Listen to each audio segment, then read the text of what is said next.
નમસ્કાર દર્શક મિત્રો, G9 ગુજરાતી ન્યૂઝમાં આપનું સ્વાગત છે. નજર કરીએ સમાચાર પર.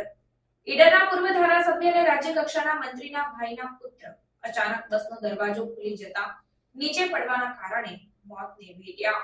પ્રાપ્ત માહિતી મુજબ સાબરકાંઠા જિલ્લાના ઈડર તાલુકામાં આવેલ વીરપુર ગામના અને ઈડર વિધાનસભા બેઠકના પૂર્વ ધારાસભ્ય અને પૂર્વ રાજ્ય કક્ષાના મંત્રી લલિતભાઈ ધનજીભાઈ પરમારના ભાઈ મણિભાઈ ધનજીભાઈ પરમારના પુત્ર જીગરભાઈ ધનજીભાઈ પરમાર તેમના કોઈ અગમ્ય કારણોસર કામ માટે ભાવનગર ગયા હતા, જે પરત ઈડર આવવા માટે બસમાં બેસીને મુસાફરી કરી રહ્યા હતા.